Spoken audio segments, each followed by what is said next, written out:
To shed more light on the evolving dynamics, we have with us none other than SEBI Chairman Tuhin Kanta Pandey.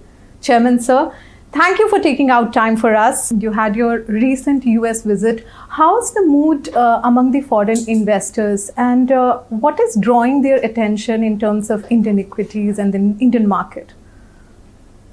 I think I was, in fact, quite delighted to see that there's so much interest that India has currently, and despite the global headwinds, I think India has been able to provide very consistently. If you take a 30 years period since 1990s, Indian markets have provided to FPIs upwards of 8.5% rate of return, X of dividends in dollar terms. And if you take any period, 5 years, 10 years period, I think the returns that Indian markets have offered to these things are consistently much higher than either the emerging markets, other emerging markets, or China, or even developing economies. So that is one which has been very well appreciated.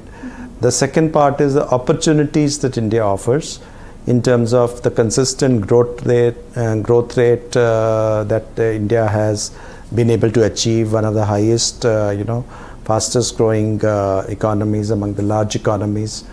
Consistently, the demographic dividend that it has, the talent pool it has, the policy space which is available, the fiscal consolidation, the corporate balance sheets and the fiscal balance sheets are in good shape.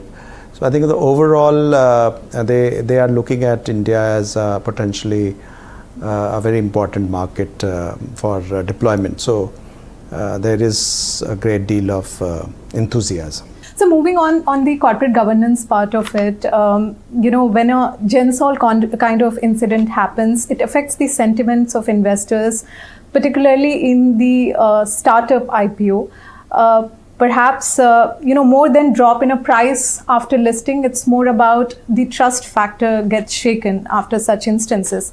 Do you think it's one of a case where, promoters are at fraud, or you think that there's some steps or measure has to be taken to avoid the reoccurrence of such instances?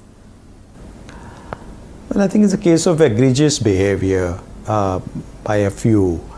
And I think no matter what kind of regulations you do, no matter what kind of laws you pass, there will be, if there is an egregious greed, and if there is, in my opinion, also inadequate supervision, because we can't be there in every boardroom. You have auditors, you have independent directors, you have people who should ask questions, key questions, and there is quarterly results. There are people who are informing in the exchanges. So as a regulator, we can only do as much. In fact, you would be asking that we ask too much.